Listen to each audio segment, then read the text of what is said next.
News India देख रहे हैं आप। मैं हूं आपके साथ पूजा अग्रवाल। शाम 6 बजने के साथ ही वक्त हो चुका है न्यूज इंडिया पर सबसे बड़े डिबेट शो इंडिया के सवाल का। इससे पहले डिबेट का रुख करें, बड़ी खबर आपको बता दें। महाराष्ट्र के जलगांव से इस वक्त की बड़ी खबर सामने आ रही है, जहां जलगांव के पचौरा रेलवे स्टेशन पर हादसा हुआ है। अफवाह की वजह से चलती ट्रेन से कूदे लोग। पुष्पक एक्सप्रेस से लोगों ने लगाई छलांग। कर्नाटक एक्सप्रेस के नीचे आने से 8 यात्रियों की मौत। ये इस वक्त की बड़ी और अहम जानकारी हम आपको दे रहे हैं। महाराष्ट्र के जलगांव से ये इस वक्त की बड़ी खबर सामने आई। महाराष्ट्र के जलगांव से बड़ी खबर आपको बता दें, जहां ट्रेन से कूदने से 8 लोगों की, 8 यात्रियों की जान चली गई है। एक अफवाह फैलने के कारण ट्रेन से कूदने की गलती यात्रियों ने की और इसी दौरान दूसरे ट्रेन के नीचे आ जाने से उनकी जान चली गई। अफवाह की वजह से चलती ट्रेन से कूद गए लोग। पुष्पक एक्सप्रेस से लोगों ने छलांग लगा दी और कर्नाटक एक्सप्रेस के नीचे आने से 8 यात्रियों की मौत हो गई।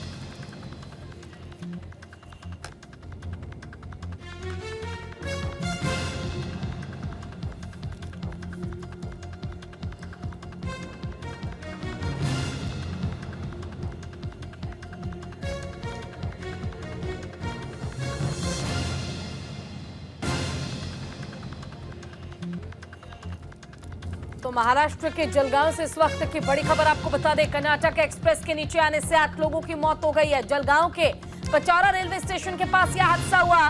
पुष्पक एक्सप्रेस में आग लगने की अफवाह के बाद हादसा हो गया। पुष्पक एक्सप्रेस से लोगों ने छलांग लगाई और कर्नाटक एक्सप्रेस के नीचे आ जाने के कारण 8 यात्रियों की जान चली गई है।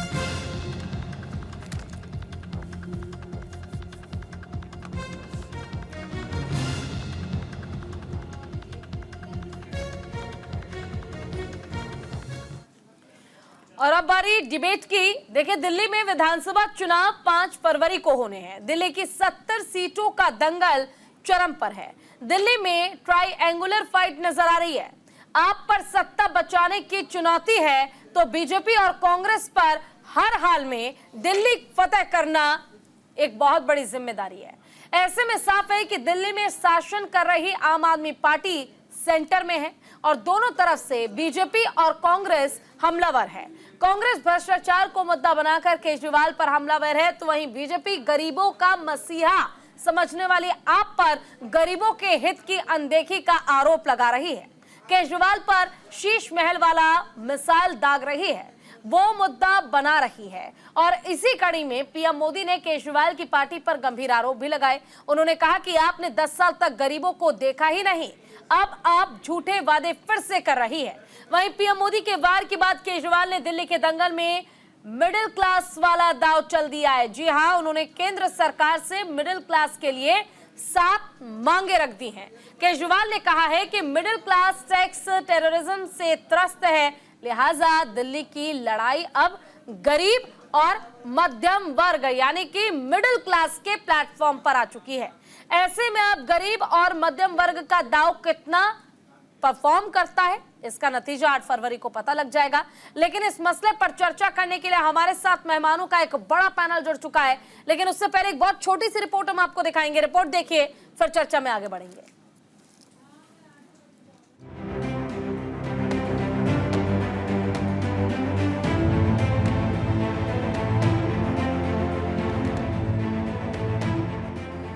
दिल्ली विधानसभा चुनाव में 2 हफ्ते से कम का वक्त बचा है। दिल्ली में लड़ाई आप, बीजेपी और कांग्रेस में है। ऐसे में तीनों दल अपने तरकश से वो हर एक बाण का इस्तेमाल कर रहे हैं जिससे अपने विरोधी को शिकस्त दे सके। और इसी कड़ी में पीएम मोदी ने दिल्ली चुनाव में लगे बीजेपी कार्यकर्ताओं और पदाधिकारियों से वर्चुअली संवाद किया। पीएम मोदी के इस संवाद को नाम दिया गया था मेरा बूथ सबसे मजबूत। इस दौरान पीएम मोदी ने बीजेपी के कार्यकर्ताओं को दिल्ली जीत का मंत्र भी दिया। उन्होंने कहा कि बीजेपी के विस्तार में उनके कार्यकर्ताओं का अहम योगदान है।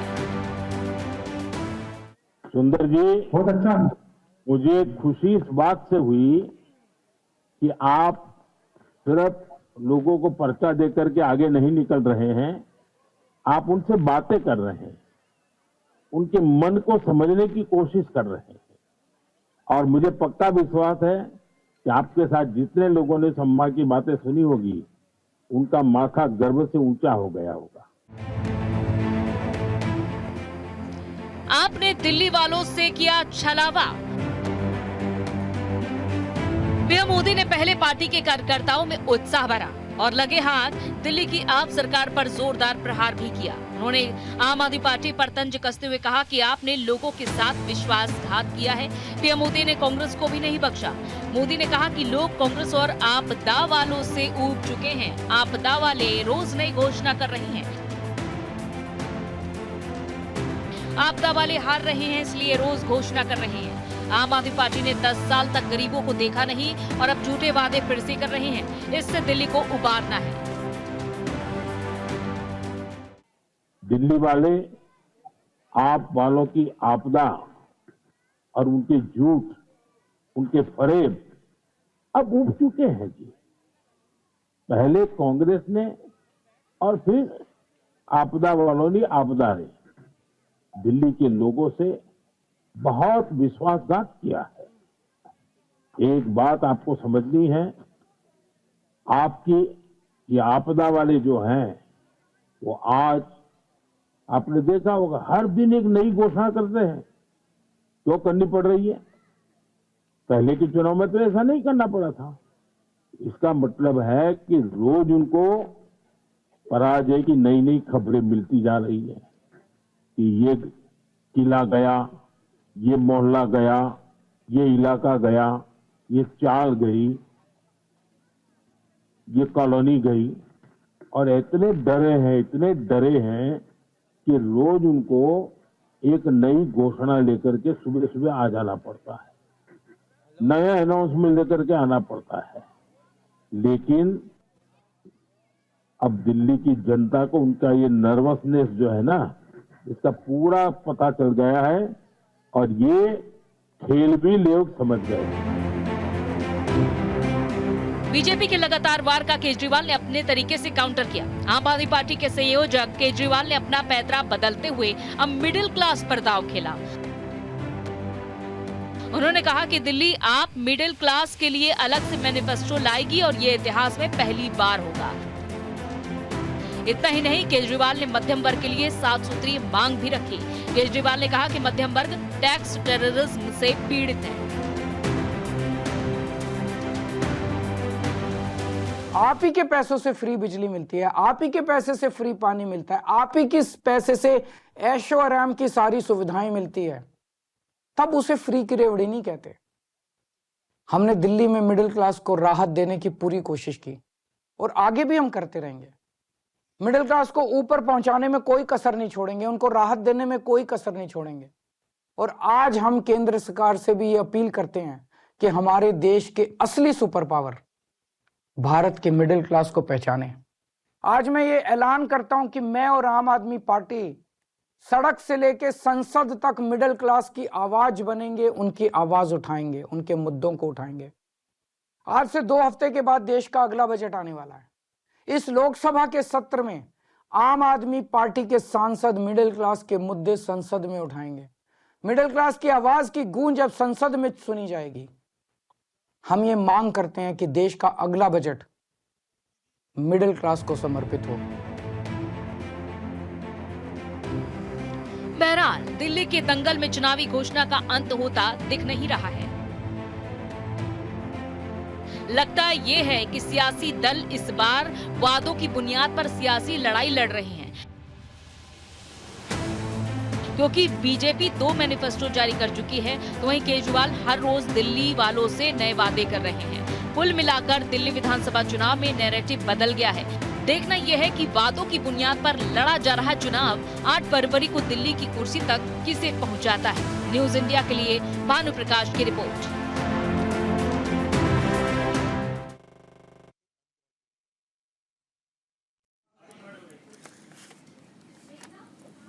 चले तो हमारे साथ हमारे गेस्ट का पैनल जुड़ा हुआ है, उनका एक बार तारुफ करा देती हूँ मैं आपसे। हमारे साथ हैं भूपेश यादव जी प्रवक्ता हैं कांग्रेस के, चिराग सेठी जी प्रवक्ता हैं आम आदमी पार्टी के, अनंत अमित जी प्रवक्ता हैं बीजेपी के, डॉक्टर सुनील कौशिक जी वरिष्ठ पत्रकार हैं। कुछ ही देर में हमारे साथ नाजिम खान जी जुड़ेंगे, प्रवक्ता हैं पीस पार्टी के। आप सभी का सबसे पहले तो स्वागत करना चाहूंगी न्यूज इंडिया पर, और स्वागत के साथ ही शुरुआत करना चाहूंगी अनंत जी आपके साथ। आज का दिन, एक तरफ पीएम मोदी हर बूथ को मजबूत करने की बात कर रहे हैं, दूसरी तरफ टैक्स की बात उठाकर अरविंद केजरीवाल ने फिर से लोगों के मन में महंगाई के मुद्दे को शुरू कर दिया है। देश के लिए मिडिल क्लास को है और जब से 11 वर्ष सरकार ने की, आपने देखा के लिए जितने काम आजादी के काम किसी ने भी पार्टी। मैं 2-3 उदाहरण आपको देता हूं। मिडिल क्लास, हमारी सरकार के बाद हमने इनकम 7 लाख रुपए में जीरो टैक्स का प्रावधान लाया और 10 लाख के टैक्स पे निम्न शुल्क के साथ हमने मिडिल क्लास को एक किया और मिडिल क्लास के माध्यम से, क्योंकि आज तीसरी अर्थव्यवस्था बनने जा रही है दुनिया में, यह सिर्फ मिडिल क्लास।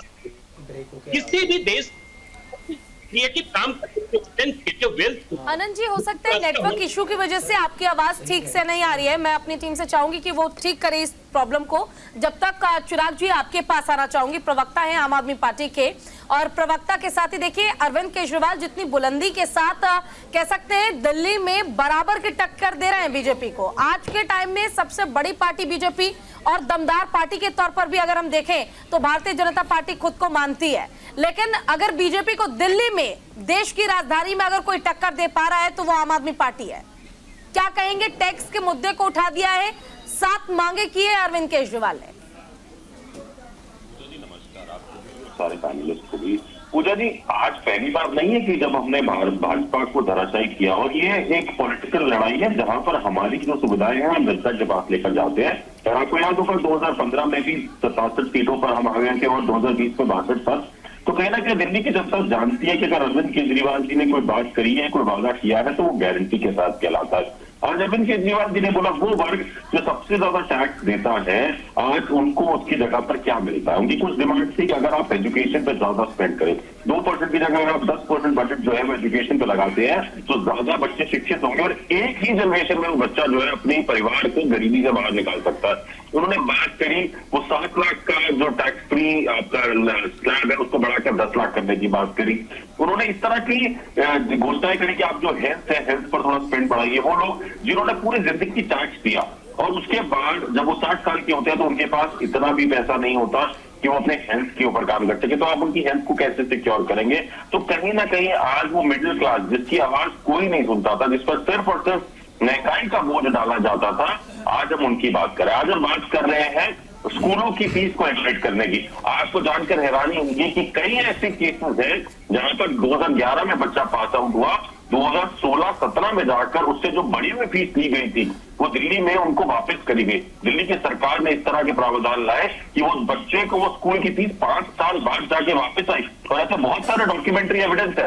तो हमने बोला क्यों ना एक कैप लगाई जाए कि प्राइवेट स्कूल जो है वो एक कैप के तहत काम करेंगे, और अगर कोई बच्चा पढ़ने में बहुत अच्छा है तो उसको बाहर जाकर पढ़ने के लिए सब्सिडी मिलनी चाहिए। तो इस तरह के अगर प्रावधानों की आज हम बात कर रहे हैं तो इसमें गलत क्या है। आज हम बात कर रहे हैं कि अगर आपका बच्चा पढ़ लिख कर बड़ा कुछ करेगा तो आपके परिवार के लिए अच्छा है।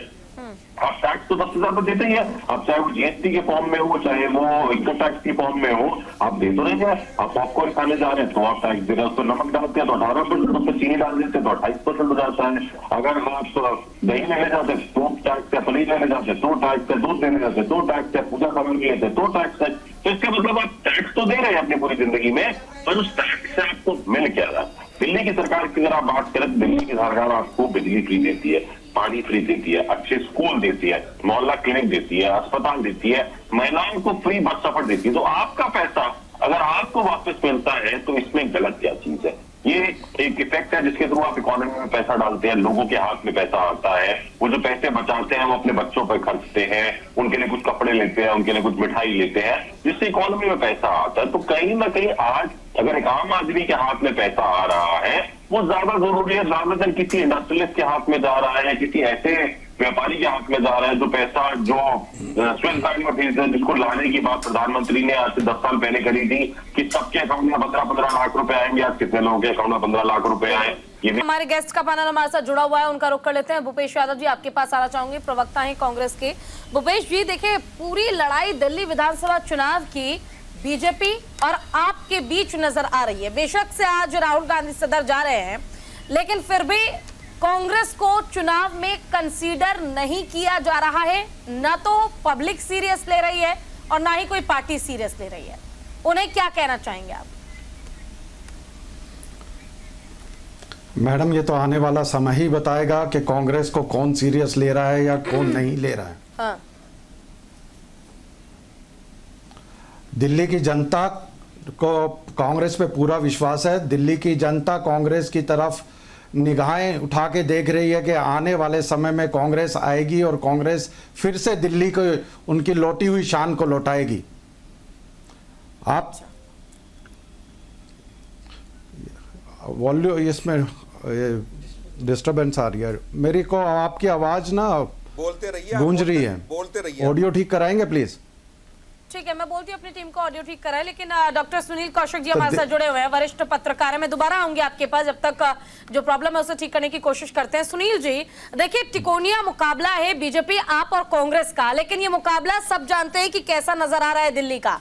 और अब तो टैक्स टेररिज्म एक नया टर्म यूज कर लिया है अरविंद केजरीवाल ने। क्या इस नए टर्म का असर पड़ेगा जनता पे? देखो, बिल्कुल मुझे लगता है हर चुनाव में मुद्दों की बात होनी चाहिए, और केजरीवाल जी ने जो मुद्दा उठाया है निश्चित तौर से बड़ा गंभीर मुद्दा है।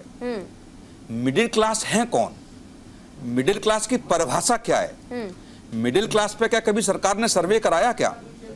लगभग वैसे वार्ता हम लोग करें तो कहते हैं कि 5 लाख से लेकर के 15 लाख तक जो व्यक्ति कमा रहा है वो मिडिल क्लास में आता है। अब उसका यदि हम देखेंगे खर्चा कितना कर रहा है, पेट्रोल पे कितना, खाने पर लगभग 40 से 45% खाने पे खर्चा हो जाता है, 10 से 15% उसका शिक्षा पे हो रहा है, हेल्थ पे, कपड़ों पर, बीमारी पे, तमाम। तो आप देखेंगे ना मिडिल क्लास को, ये 10 लाख रुपए साल भी कमा रहा है तो उसके अकाउंट में या जब वो पर जाता होगा इनकम टैक्स तो कुछ नहीं बचता। पूरा का पूरा पैसा उसका टैक्स में और अपनी तमाम जरूरतों को पूरा करने के लिए। कभी सरकार गंभीरता से, कोई भी सरकार बात करेगी मिडिल क्लास पे। यदि अरविंद केजरीवाल जी ने यह मुद्दा उठाया है तो निश्चित तौर से बहुत गंभीर मुद्दा है, और इसको बीजेपी और कांग्रेस को समझना पड़ेगा कि आखिर में मिडिल क्लास की बात क्यों नहीं होती।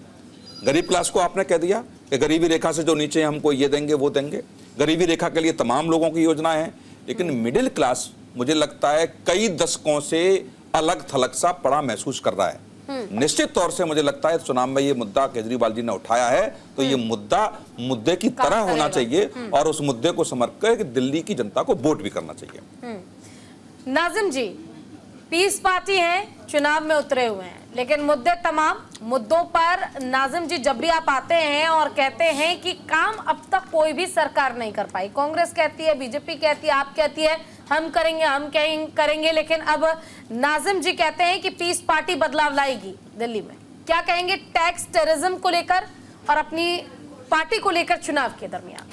हाँ पूजा जी, देखिए जिस तरीके से टैक्स टेररिज्म की बात है, ये देखिए बड़ी गंभीर बात है ये, और इस पे विचार करना भी चाहिए। जिस तरीके से हमारे अभी सुनील कौशिक जी ने कहा, मैं इनकी बात से इत्तेफाक रखता हूँ। देखिए मिडिल क्लास फैमिली जो होती है वो किस तरीके से अपना जीवन निर्वाह करती है ये मुझे बताने की जरूरत नहीं है। जो मेरी मिडिल क्लास फैमिली है वो अच्छी तरीके से जानती है कि किस तरीके से वो अपने बच्चों को एजुकेशन प्राप्त करवा रही है, किस तरीके से अपने घर का भरण पोषण कर रही है। ये मिडिल क्लास की बहुत सारी ऐसी बातें जो केजरीवाल जी ने कही, बिल्कुल इस पर गंभीर मुद्दा है, बातें होनी चाहिए। लेकिन इसके साथ साथ एक बात और भी है कि अभी जिस तरीके से बातें चल रही थी, झुग्गी झोपड़ियों की भी बातें चल रही थी, 15 लाख की भी बातें चल रही थी, लेकिन मैं ये कहना चाहता हूं कि झुग्गी झोपड़ी वाले तो अब आपको याद आ रहे हैं क्योंकि वोट आपको लेनी है, लेकिन उन झुग्गी झोपड़ी वालों में आप घुसपैठिया भी, रोहिंग्या भी देख रहे हैं क्योंकि वहां पर झुग्गी झोपड़ी में रहने वाले एक समुदाय के हैं। तो पूजा जी, कहीं ना कहीं हम लोगों को भी ऐसा लगता है कि घुसपैठिया रोहिंग्या के नाम पे कहीं ना कहीं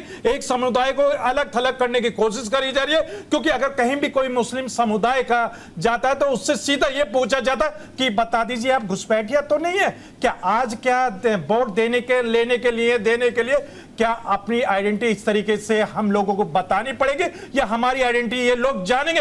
और हम ये कहते हैं कि हम देशभक्त हैं तो फिर भी हमसे कहते हैं कि भाई आप कहीं घुसपैठिया तो नहीं है। इस तरीके का माहौल दिल्ली के अंदर बनाने की कोशिश करी जा रही है और जनता के मन में यह बात डाली जा रही है कि हाँ देखिए, आपके बीच में जो एक समुदाय है वो घुसपैठिया है, तो घुसपैठिया के नाम से उस समुदाय के खिलाफ एक नैरेटिव चलाया जा रहा है। पीस पार्टी जब सत्ता में आएगी तो ये सब चीजों पे बिल्कुल पूरी तरीके से जांच कराएगी जो इस तरीके की अफवाह और इस तरीके का माहौल बनाने की कोशिश कर रहे हैं। और मैं ये कहना चाहता हूं कि मुद्दों की बात होनी चाहिए। जिस तरीके से फ्री बीज को लेकर बार बार कहते हैं कि 2100 रुपए की बात करते हैं, कोई 2500 की बात करते हैं, हम ये कहते हैं कि जब हम सत्ता में आएंगे तो बिना भेदभाव सबके साथ इंसाफ होगा। और जो ये गंदा पानी जनता को पिलाया जा रहा है, इस गंदे पानी की जगह हम मिनरल वाटर देंगे और घर घर के अंदर रोजगार होगा, महिलाओं को सुरक्षा होगी। जो महिलाएं मान सम्मान के साथ सड़क पे चलती है, जिस तरीके से कुछ नेता कहते थे कि आधी रात में भी अगर महिलाएं चलेंगी तो सुरक्षित महसूस होंगी, वो तो सिर्फ कहते थे, करते नहीं थे। हम लोग कहते भी है, करके दिखाएंगे भी। और पूजा जी, एक चीज और बार बार मेरे बात दिमाग में आती है, मैं ये कहता हूं कि आज हमारा जो युवा है वो बेरोजगार है, उसके रोजगार के लिए कोई भी पार्टी अभी तक आगे नहीं आ रही है, क्योंकि वो जानती है कि ये युवा जो बेरोजगार है 2-4 दिन हाय हुल्ला करेगा, फिर घर जाकर बैठ जाएगा, क्योंकि इसकी वोट लेनी है, बता देंगे कि हाँ जी हम आपको रोजगार दे रहे हैं या आपके अकाउंट में 15 लाख रुपए डाल रहे हैं। ये सिर्फ और सिर्फ एक जुमलेबाजी है। जिस तरीके से आपने देखा होगा कि हमारे मुल्क के वजीर आजम ये कहते थे कि मैं काला धन लेकर आ जाऊंगा, आप मुझे 100 दिन का समय दे देना। तो भाई आपने 100 दिन का समय मांगा था, लेकिन लगभग आपको 11 साल हो रही है, ना तो हमारे देश का काला धन वापसी आ रहा है और बल्कि जो जनता की मेहनत की कमाई थी वो सफेद धन के रूप में विदेशों में जरूर चली गई और विदेशी भारत की आवाम के पैसों में ऐश कर रहे हैं। लेकिन भारत की जनता, दिल्ली की जनता परेशान है, क्योंकि उनके अपना जो पैसा है वो सारा टैक्स में जा रहा है और टैक्स को चोरी करके कुछ लोग विदेशों में चले जाते हैं। ये भी एक गंभीर मुद्दा है पूजा जी, इस पर भी बात होनी चाहिए। पीस पार्टी का एक स्टैंड है, पीस पार्टी पर जो आजकल आपने देखा होगा शराब का मामला दिल्ली के अंदर बहुत चल रहा है, तो पीस पार्टी सत्ता में आने के बाद शराब को बैन कर देगी। जबकि 10 सेकंड मैं कहता हूं, जबकि भाजपा केंद्र में भी है, पूरे भारत के अंदर भाजपा की सरकार है, भारत सरकार की नैतिक जिम्मेदारी बनती है कि शराब को पूरे भारत के अंदर बैन कर देना चाहिए महिलाओं की सुरक्षा को लेकर। ठीक है आनंद जी, देखिए टैक्स को एक बहुत बड़ा मुद्दा बना दिया है अरविंद केजरीवाल ने, 7 प्रमुख मांगे की है। अगर हम बात कर ले संकल्प पत्र की या फिर वादों की, तो उसके लिए तो कहा ही जा रहा है कि भाई बीजेपी ने सेम वही चीजें या वही वादे किए हैं जो आपने किए थे, यानी कि कॉपी पेस्ट का आरोप तो बीजेपी पर लग ही रहा है। साथ ही आरोप यह भी लग रहा है कि अगर बीजेपी चिल्ला चिल्ला के कह रही है कि मुद्दों पर काम नहीं हुआ, मुद्दों पर काम नहीं हुआ, तो आखिर केंद्र में रहकर भी किन मुद्दों के लिए काम किया बीजेपी ने? आखिर क्यों जनता बीजेपी को वोट करे? इस तरह के भी तो सवाल उठ रहे हैं। जी पूजा जी, बहुत अच्छा सवाल है आपका। और पूजा जी, मैं आपको बताना चाहता हूं कि आज जिस तरीके से अरविंद केजरीवाल जी ने एक नया गुगली फेंका है दिल्ली की जनता को ठगने का, ये फर्जी अरविंद केजरीवाल जी पहले गरीबों को ठगने का काम किया, उसके बाद अल्पसंख्यकों को ठगने का काम किया दंगा के दौरान, अब वो मध्यम वर्गीय परिवार को ठगने का काम कर रहे हैं। देखिए पूजा जी, किसी भी देश की अर्थव्यवस्था के लिए मध्यम वर्गीय परिवार का सशक्त होना उस देश के लिए बहुत आवश्यक होता है। किसी भी देश की रीढ़ की हड्डी जो होती है वो मध्यम वर्गीय परिवार होता है। और आज मध्यम वर्गीय परिवार विगत 10-11 वर्षों से लगभग हमारी केंद्र में सरकार है। आपने देखा हो कि मध्यम वर्गीय परिवार के लिए, चाहे मध्यम वर्गीय परिवार का 3 महत्वपूर्ण चीज होता है, स्वास्थ्य, शिक्षा और आवास। आपने देखा होगा कि स्वास्थ्य को लेकर जिस तरीके से हमने आज 50 करोड़ आयुष्मान भारत योजना के तहत आज हमारे मध्यम वर्गीय परिवार को हमने देने का काम किया। पूजा जी, और एक चीज बताना चाहता हूँ, इसलिए हमारे मध्यम वर्गीय परिवार को आज 30,000 करोड़ रुपए सिर्फ पीएम आयुष्मान औषधि योजना के तहत बच रहा है मध्यम वर्गीय परिवार का, और 80,000 करोड़ आज हार्ट और नी ट्रांसप्लांटेशन को लेकर आज मध्यम वर्गीय परिवार को अगर किसने राहत दी है तो केंद्र सरकार ने दी है। आज इस तरीके से अरविंद केजरीवाल जी मध्यम वर्गीय परिवार के लिए गुगली लेकर आए हैं, टैक्स की बात कर रहे हैं, तो पूजा जी आपको जान के बड़ा आश्चर्य होगा कि हमारी 11 वर्षों से सरकार है, हमने सर्वप्रथम टैक्स का स्लैब जो 7 लाख तक का है उसका हमने 0 कर दिया है, और जो 10 लाख तक का है वो निम्न शुल्क पर दे रहे हैं। और आज दिल्ली में टैक्स की बात कर रहे हैं। आप ये बताइए कि आप कभी दिल्ली से बाहर जाएंगे सुबह में, चाहे आप नोएडा चले जाइए या गुड़गांव की तरफ चले जाइए, तो स्कूल के बच्चों का गाड़ी देख के आपको लगे कि बच्चे जा कहाँ रहे। तो ये किसका कारण है? यह सिर्फ अरविंद केजरीवाल ने झूठ बोला। जो प्राइवेट स्कूल का स्लैब जो बढ़ाया फीस का, उन्होंने स्कूल बढ़ाने का काम नहीं किया, स्लैब बढ़ाने का काम किया, जिसके वजह से दिल्ली में स्कूल का विस्तार नहीं हुआ और सारे स्कूल जहाँ कहाँ खुल रहे वो नोएडा में खुल रहे, गुड़गांव में खुल रहे। एक पहला उदाहरण। दूसरा उदाहरण, आज जिस तरीके से ये मोहल्ला क्लिनिक की बात कर रहे हैं, मोहल्ला क्लिनिक में पूजा जी कौन जाते हैं? मध्यम वर्गीय परिवार के लोग नहीं जाते हैं, वो निम्न मध्यम वर्गीय परिवार के लोग जाते हैं। और जिस तरीके से मोहल्ला क्लिनिक को लेकर इन्होंने जिस तरीके से पूरे राज्य में एक कोहराम मचा रखा है, ये सिर्फ और सिर्फ ठगने का काम किया है।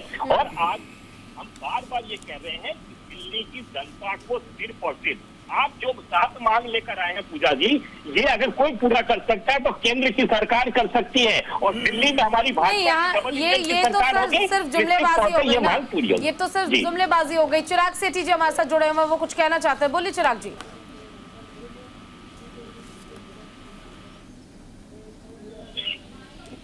चिराग जी, क्या आपको मेरी आवाज आ रही है? जी बोलिए। हेलो, हाँ बोलिए बोलिए सर, बोलिए। जी कह रहा हूँ, ये वो सरकार है जो बहुत झूठ बोलना चाहती है। मैं आपको बहुत क्लियरली दिखा रहा हूँ कि 50,000 स्कूल, यूएसडीआई की रिपोर्ट है, 50,000 स्कूल। पूजा जी, इनकी नूरा कुश्ती में हमारा नंबर कब आएगा? हेलो जी बोलिए। जी, 50,000 स्कूल बंद कर दिए जाते हैं। अभी राजस्थान से न्यूज आई है, तो 450 स्कूल बंद कर दिए गए। आज अगर इन्हें स्कूल बनाने आते हैं तो 15 साल इनके एमसीडी में सरकार रही थी, कोई तो सरकारी स्कूल बनाते हैं एमसीडी का, वो दिखा सकते थे कि ये हमारा मॉडल है, हम इसको दिल्ली के अंदर स्पेंड करेंगे, देखो हम अच्छे स्कूल ऐसे बनाएंगे। ये नहीं कर सकते। क्यों? क्योंकि इनका ध्यान स्कूल बनाने में नहीं है, इनका ध्यान है स्कूलों को बंद करो और वो जमीनें जो है वो अपने बड़े अमीर दोस्तों को दे दो, जहां पर वो मॉल बनाए, जहां पर वो बड़े बड़े शॉपिंग सेंटर बनाए। इनको बच्चों को पढ़ाने का कोई इंटरेस्ट नहीं है, इनको बच्चों को पढ़ाने का इंटरेस्ट होता है। 15 साल। अच्छा चिराग जी, एक सवाल मैं आपसे लेना चाहूंगी। देखिए, हम देख रहे हैं कि चुनाव के दौरान तो बहुत सी बातें, बहुत से मुद्दे अचानक से तमाम नेताओं को और पार्टियों को याद आने लगती है, लेकिन अब अरविंद केजरीवाल कह रहे हैं कि हम सड़क से लेकर सदन तक विरोध करेंगे, टैक्स स्लैब को कम किया जाए, और टैक्स स्लैब की मार आम जनता को झेलनी पड़ रही है, इसके विरोध में हम प्रदर्शन भी करेंगे। लेकिन सरकार में रहते हुए, जब ये मुद्दा इतना बड़ा है ही, तो सरकार में रहते हुए आकर क्यों इसका विरोध नहीं किया जाता? क्यों इन मुद्दों को नहीं उठाया जाता है? चुनाव के दौरान ही क्यों अचानक से याद आती है? पूजा जी, दिल्ली की एक ऐसी सरकार है, अरविंद केजरीवाल जी जब मुख्यमंत्री बने तो उन्होंने सबसे पहली चीज बोली थी कि हमें अपने व्यापारियों पर भरोसा करना पड़ेगा, रेंट का जो कल्चर है उसे बंद करेंगे, हमें अपने व्यापारियों पर भरोसा है, जो टैक्स है वो टाइम से जमा कराएंगे। आज वैट जो है दिल्ली में सबसे कम है, क्यों? क्योंकि हमें भरोसा है। दिल्ली में टैक्स कम होने की वजह से, बिजली पानी की सब्सिडी की वजह से आज महंगाई दर जो है वो सबसे कम है दिल्ली में। आप देखिए, हम तो हमेशा से बोलते आ रहे हैं कि टैक्स जो है वो ज्यादा लग रहा है, और जो जनता का पैसा है वो जनता को देना चाहिए, उसको फ्री नहीं बोलते हैं, उसे वेलफेयरिज्म बोलते हैं। आज ये वो बातें कर रहे हैं जो हम 10 साल से बोलते आ रहे थे कि ये फ्री भी नहीं है, ये जनता का हक है। हर एक आदमी अगर एक बिस्किट का पैकेट लेता है तो भी टैक्स देता है, अगर सुई खरीदता है तो भी टैक्स देता है, और हवाई जहाज का टिकट जब खरीदता है तो भी टैक्स देता है। तो अगर उस टैक्स के पैसे से उसे कुछ वापस मिल जाता है, उसे अच्छा स्कूल मिल जाता है, उसे अच्छा अस्पताल मिल जाता है, तो इसे वेलफेयरिज्म कहते हैं। और हम तो बहुत समय से इस चीज से लड़ते आ रहे हैं कि आप जो है इन सब चीजों का स्पष्टीकरण कीजिए, टैक्स को कम कीजिए, आप अपनी जो वेलफेयरिज्म की स्कीम्स है वो लेकर आइए। अगर आप वेलफेयरिज्म लेकर आते तो शायद जनता का भला होता। आज आप देखिए कि जितनी भी सरकारें हैं राज्यों में, भाजपा के जो राज्य है, कोई 5 लाख करोड़ के घाटे में, कोई 7 लाख करोड़ के घाटे में। आप में से तो कोई भी सरकार थी भाजपा की, उससे तो कोई सरकार फ्री भी नहीं देती ना। फिर भी सरकार घाटे में है। और अरविंद जी फ्री भी देते हैं, रेवड़ी देते हैं, वेलफेयरिज्म करते हैं, 28,000 से 80,000 करोड़ का बजट भी लेके आते हैं और बजट को सरप्लस भी रखते हैं। सोचिए, तो कहीं ना कहीं ये इनको सीखने की जरूरत है कि ये कैसे कर रहे हैं कि बजट को सरप्लस भी रखते हैं। चिराग जी, केवल झूठ बोलने से नहीं होगा। आऊंगे आनंद जी आपके पास। भूपेश जी, देखिए कांग्रेस की अगर मैं बात कर लूं तो कांग्रेस अभी फिलहाल, हाँ भूपेश जी, क्या आपको मेरी आवाज आ रही है? बोलिए बोलिए, पूछिए जी। देखिए कांग्रेस की आ रही है। अगर मैं बात करूं अभी, तो कांग्रेस दिल्ली में बिल्कुल एक साफ सुथरी छवि लेकर, यानी कांग्रेस को अभी कोई छू भी नहीं रहा है ना, कांग्रेस की ज्यादा चर्चा कोई इस तरीके से नेगेटिव तरीके से की जा रही है। तो क्या ये समझा जाए कि दो खिसियानी बिल्ली की लड़ाई में बाजी कांग्रेस मार जाएगी? उम्मीद लग रही है आपको? मैडम, कांग्रेस ने पहले भी काम किया है। शीला दीक्षित जी के टेन्योर में उन 15 साल दिल्ली को उन्होंने काम करके दिखाया है, दिल्ली की जनता को राहत दी है, पुल दिए हैं, स्कूल दिए हैं, सड़कें दी हैं। बिल्कुल दिया है, बिल्कुल। क्या नहीं किया दिल्ली के लिए? आज भी 10 साल अरविंद केजरीवाल, आज भी 10 साल हो गए, उसके बाद भी केजरीवाल की जगह शीला दीक्षित जी की चर्चा है। किस लिए चर्चा है? क्योंकि कांग्रेस ने काम किया था, काम करके दिखाया था और काम करना आता है। ये क्या बेकार की बातें करते हैं? ये स्कूल पे बात करें, कितने स्कूल बनाए हैं मैं पूछना चाहता हूं आप प्रवक्ता से। पिछले 11 साल में इन्होंने सिर्फ 11 स्कूल बनाए हैं, जिसके 500 स्कूल का वादा किया था। शीला दीक्षित के टेन्योर में कितने स्कूल बने थे? 149 स्कूल बने थे। कैसी बातें करते हैं ये? सिर्फ झूठ, झूठ और झूठ। आज जो केजरीवाल जी लेके आए हैं मिडिल क्लास के लिए, कहां गए थे जब राहुल गांधी जी गब्बर सिंह टैक्स की जिक्र कर रहे थे? तब क्यों नहीं शोर मचा रहे थे? इनके हाथ में पेंशन आज क्यों रुकी हुई है? महिलाओं की, बुजुर्गों की पेंशन क्यों रुकी है? पूछिए इनसे। अगर इतनी वेलफेयर की बातें करते हैं तो ये क्यों नहीं, उनकी पेंशन क्यों नहीं दे पा रहे हैं? एक सवाल का जवाब दीजिए। राशन कार्ड लोगों के क्यों बनने बंद हो गए हैं? दिल्ली चुनाव में ये लड़ाई आप वर्सेस कांग्रेस ज्यादा लग रही है as compare to Congress versus BJP. Madam, जनता, दिल्ली की जनता बहुत समझदार है, वो देख रही है, उन्होंने सबको आजमा लिया है। उनको सिर्फ और सिर्फ कांग्रेस पे यकीन है, क्योंकि कांग्रेस ने पिछले 15 साल में दिल्ली की जनता ने जो काम किया है उसकी गूंज भी आज तक दिल्ली के लोगों के कान में सुनाई देती है, उनकी जबान से वो बयां करते हैं।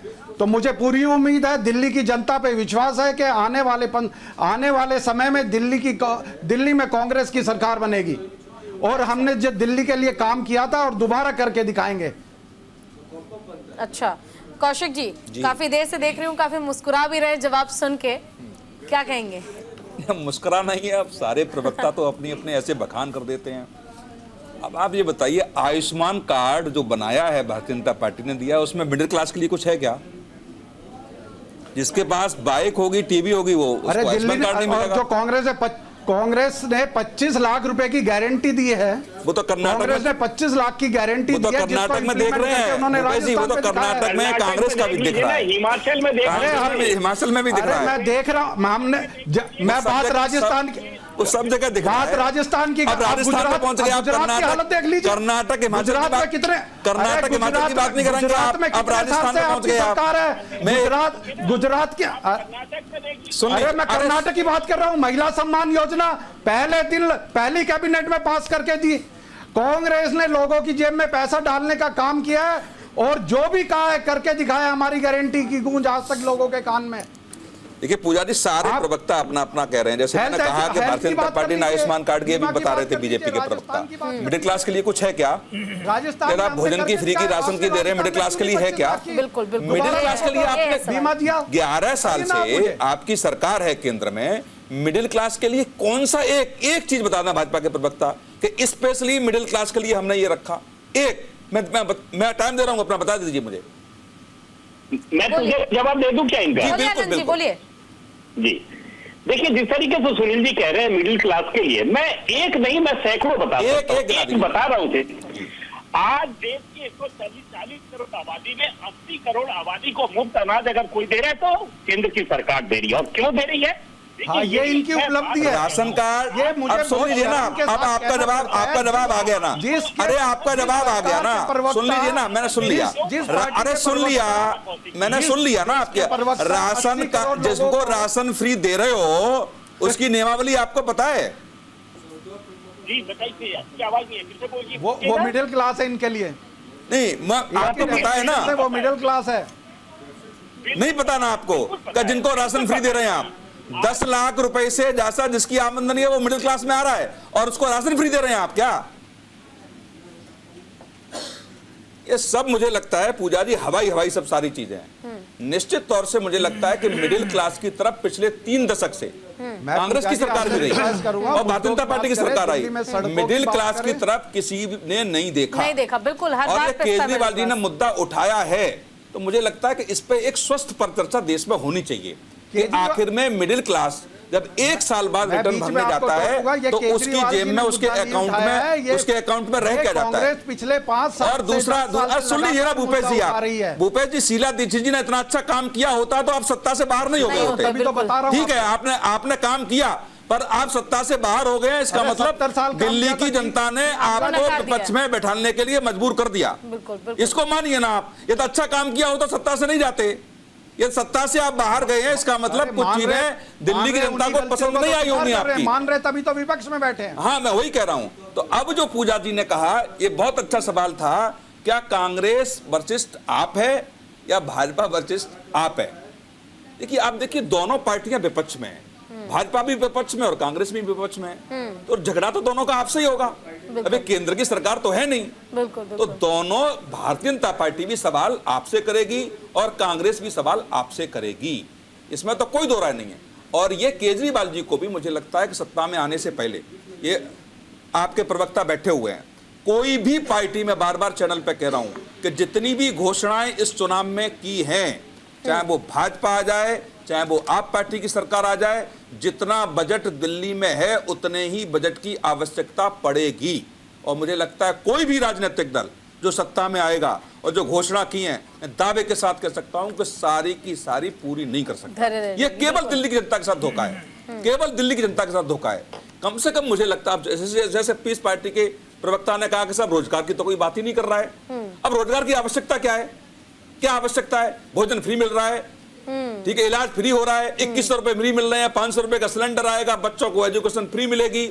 तो अब रोजगार की आवश्यकता क्या है? अब तो घर बैठे बैठे टीवी देखिए और मजे करिए आप। रोजगार की तो आवश्यकता ही नहीं। देश को आप कहां ले जाना चाहते हैं? फ्री की रेवड़ियां बांट के? सही बात। आप सारी चीजें फ्री में दे देंगे तो इस देश का युवा करेगा क्या? इस देश के युवा को रोजगार की आवश्यकता ही नहीं है जो आप बार बार मांग कर रहे हैं। क्योंकि कोई भी सत्ता में आ जाए, आप देखिए, आप रिक्शा वाला जो चला रहा है 3 व्हीलर, उसकी लड़की की शादी के लिए 1 लाख रुपया, उनका बच्चा जो पढ़ेगा उनको एजुकेशन फ्री, कोई गरीबी रेखा से नीचे जा रहा है, आउट ऑफ कंट्री भी जा रहा है, उसको सारी शिक्षा दिल्ली सरकार फीस देगी। ओबीसी या एससी है वो वजीफे के अंदर आते ही हैं, महिलाओं को 2100 रुपए मिलेंगे ही, 200 यूनिट फ्री है। तो क्या रोजगार की आवश्यकता है? कोई रोजगार की आवश्यकता नहीं है, केवल आप फ्री दीजिए आप उनको और इस देश को निठल्ला बना दीजिए फ्री दे करके, जिससे आगे आने वाली पीढ़ी रोए नहीं। और फिर वो फ्री की वादे जो किए जाते हैं वो अगर असल में हम देखें तो पूरे भी नहीं होते। नाज़िम जी, हमारे पास समय नहीं है, बस 30 सेकंड चाहिए बस मुझे। 30 जी बोलिए। हाँ पूजा जी, देखिए जिस तरीके से कौशिक जी ने कहा है, बिल्कुल सही कहा है कि देश में जो बात करते हैं पार्टियां कि हम रोजगार देंगे, इसका मतलब वो झूठ बोलती है। अभी देखिए, मैं रास्ते में आ रहा था तो मैंने एक स्लोगन देखा था, स्लोगन पे लिखा था कि देश का विकास किया, अब दिल्ली की बारी है। तो भाई मैं इतना अचंभे में हो गया, मैं इनकी शायद मुझे लगता है कि मेरी दिल्ली मेरे भारत के अंदर नहीं है। अगर मेरे भारत के अंदर होते तो ये बात ना कहते कि देश का विकास किया है, अब दिल्ली की बारी है। इसका मतलब कि दिल्ली के अंदर 7 सांसद जो है वो विदेश में है, जो हमारे मुल्क के वजीर आजम जो दिल्ली में है, इसका मतलब वो दिल्ली के पार्ट में नहीं है। जबकि हाजी नाजिम कहता कि दिल्ली भारत के अंदर है, भारत का दिल दिल्ली है। तो फिर जब बात आती है विकास की, तो आप देश के विकास के बाद में दिल्ली को अछूता क्यों करते हैं? लेकिन आप उस बंदे को टिकट देते हैं जब सांसद के अंदर भी एक सांसद को क्या कहता है कि अभद्र शब्द इस्तेमाल करता है, और फिर वही कालका जी में क्या कहता है एक महिला के खिलाफ कि हाँ देखिए हम कालका जी की महिला के गाल के तरह चिकना बना देंगे। इस तरह की भाषा का प्रयोग ऐसे नेता करते हैं और फिर उन्हीं को टिकट दिया जाता है। ये गलत है, जबकि देश के अंदर मुद्दों की बात होनी चाहिए। बिल्कुल, देखिए वाकई देश के अंदर मुद्दों की बात होनी चाहिए और फ्री बिज के चक्कर में जनता इस बार फंस के वोट ना करें। आपको समझने की जरूरत है। आपने कांग्रेस की भी सत्ता देखी, आपने आम आदमी पार्टी की भी देखी और बीजेपी की भी आप केंद्र में देख ही रहे हैं। चुनना किसे है, यह फैसला आपका है, मुद्दों को या फिर फ्री की चीजों को जो आपको बाद में परेशानी में डाल सकती है। सोचकर वोट कीजिएगा। फिलहाल के लिए बस इतना ही। नमस्कार।